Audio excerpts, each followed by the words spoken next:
حضرت علی بن ابی طالب رضی اللہ تعالی عنہ فرماتے ہیں آپ صلی اللہ علیہ وسلم نے فرمایا جب شعبان کی آدھے شعبان والی رات ہے، لیلۃ من نصف شعبان، وہ 15 کی رات ہے،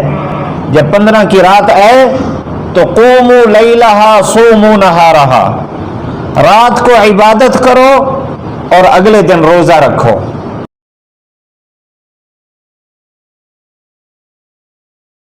جیسے کوئی بڑا آدمی آ رہا ہو تو اس کے لیے اس کے آنے سے پہلے استقبالیہ تیار کیا جاتا ہے اور ادھر ادھر اعلانات ہوتے ہیں اور توجہ دلائی جاتی ہے کہ بڑی شخصیت آ رہی ہے، اس کے احترام و اکرام کے لیے تیار ہو جاؤ۔ اللہ تعالیٰ کو رمضان المبارک کا مہینہ اتنا محبوب ہے کہ اللہ تعالیٰ چاہتا ہے کہ امت کا ایک لمحہ بھی ضائع نہ ہو، اس لیے 15 دن پہلے اللہ تعالیٰ نے اس کا استقبالیہ متعین فرما دیا 15 شعبان کو کہ تم نے آگے رمضان کی راتوں کو اور دنوں کو قیمتی بنانا ہے۔ اس کا اگر طریقہ سیکھنا ہو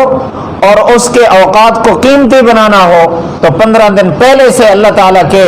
اس مہمان کی استقبال کے لیے تیار ہو جاؤ۔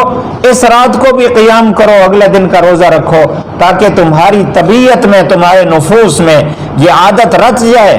اللہ سے مانگنا اور دعا کرنا اور مجاہدہ کرنا، تاکہ آنے والے رمضان کا پورا احترام ہو سکے۔ شعبان کا 15 دن کا روزہ صرف ایک دن کا ہے، اس کے ساتھ دوسرا ملانا کوئی ضروری نہیں ہے، بلکہ آپ صلی اللہ علیہ وسلم نے امت کو ایک روایت میں اس بات کی ترغیب دی ہے کہ 15 رمضان سے پہلے آپ صلی اللہ علیہ وسلم کثرت سے روزہ رکھتے تھے، 15 رمضان کے بعد آپ نے ہر آدمی کو روزہ رکھنے کی اجازت نہیں دی۔ جس کی عادت ہے روزہ رکھنے کی، مسلسل روزے رکھتا ہے، اس کو اجازت دی ہے۔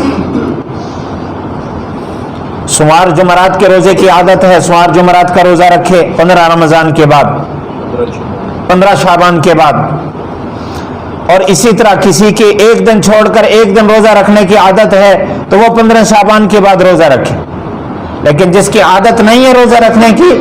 15 شعبان کا روزہ رکھے، اس کے بعد اپنی صحت کو رمضان کے لیے تیار کرنا شروع کر دے،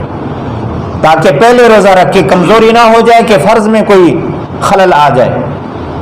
تو آئندہ کے لیے تیاری کے دن قرار دیے ان دنوں کو، اس لیے ایک روزہ ہے۔